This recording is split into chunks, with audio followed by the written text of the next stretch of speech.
ఇప్పుడే జీ5 app download చేయండి. చూడండి మీ ఫేవరెట్ టీవీ షోస్ ఎప్పుడైనా ఎక్కడైనా. ఎందుకులే జానకమ్మ గారు, నేను మా ఇంటికి వెళ్ళాక టెస్టులు చేయించుకుంటాను. ఏం అవసరం లేదు, టెస్టులు చేశాకే వెళ్తున్నారు. ఇది నా ఆర్డర్.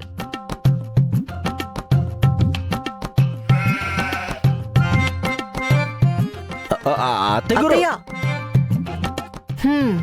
పద. సిస్టర్, తాతయ్య విన్నారుగా, మీకు బ్లడ్ టెస్ట్లు చేయించిన తర్వాత రిపోర్ట్లన్నీ క్లియర్గా ఉంటేనే మిమ్మల్ని వెళ్ళనిస్తారట. లేదంటే జబ్బు తగ్గే వరకు మీరిక్కడే ఉండాలంట. ఏం చేస్తామమ్మా, ఇది జానకమ్మ గారి ఆర్డర్ కదా, ఉండక తప్పదు. బాబు లీలాకృష్ణ, రామయ్య గారు, ఆ ల్యాబొరేటరీ వాళ్ళకి ఫోన్ చేసి బ్లడ్ శాంపుల్స్ తీసుకెళ్ళమని చెప్పు. అట్టగేనండి, చెప్తాను. అదే చేత్తో ఆయన బ్యాగ్ తీసుకెళ్లి గదిలో పెట్టండి.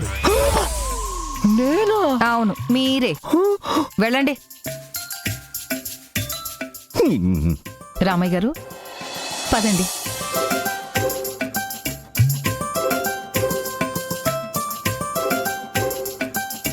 ఇప్పటికిప్పుడు బంటిగాడు ఎలా వచ్చాడమ్మా? మైథిలి చెప్తే వచ్చాడమ్మా. అవునా? అయితే నువ్వు ఫోన్ చేసి పిలిపించావా? అవునమ్మా, తాతయ్యని ఆపాలన్నా ఆయన్ని ఇక్కడే కొంతకాలం ఉంచాలన్నా బంటిగాడు రావడమే కరెక్ట్ అనిపించింది. అందుకే ఇందాక బంటిగాడికి ఫోన్ చేశాను. నాకు ఆపాలనే ఉంది మైథిలి, కానీ ఆపలేని పరిస్థితి. ఒకసారి మీ ఫోన్ ఇవ్వండి.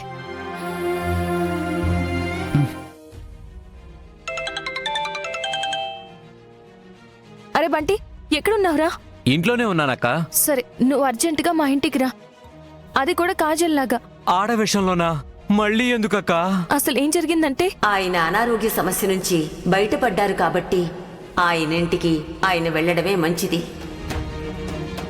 అలాగా అక్క. పాపం రామయ్య తాతని తిరిగి ఇంటికి వెళ్ళిపోమంటున్నారా? అవునరా బంటి, ఆయనున్న హెల్త్ కండిషన్ లో ఒంటరిగా ఉండడం ఏమాత్రం మంచిది కాదురా. కాకపోతే ఈ ఇంట్లో వాళ్ళేమో ఆయన ఇక్కడ ఉండడానికి ఒప్పుకోవట్లేదురా. మ్యాటర్ అంతా క్లియర్ గా అర్థమైందక్క.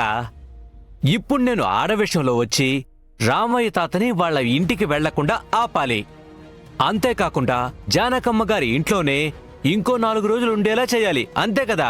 అవునరా బంటి, నువ్వు వస్తేనే రామయ్య తాతని ఇక్కడి నుంచి వెళ్లకుండా ఆపగలుగుతాంరా. సరే అక్క, 10 నిమిషాలు అక్కడ ఉంటాను.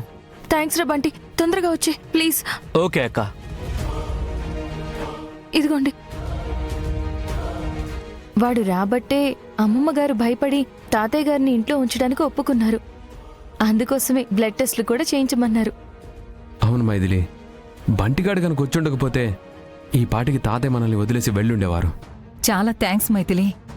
ఇప్పుడు నాకు చాలా హ్యాపీగా ఉంది. అమ్మా, మైథిలి తలుచుకుంటే సునామీని కూడా చెయ్యి అడ్డు పెట్టి ఆపగలదు. అమ్మో, మరీ అంత పొగడకండి. ఏదో నా అదృష్టం బాగుండి అమ్మమ్మ గారు భయపడ్డారు కాబట్టి మన ప్లాన్ వర్కౌట్ అయ్యింది. లేదంటే నాకంత సీన్ ఉండేది కాదు. పోనీలే అమ్మా, మొత్తానికి రామయ్య గారు ఇక్కడే ఉంటున్నారు, అంతే చాలు.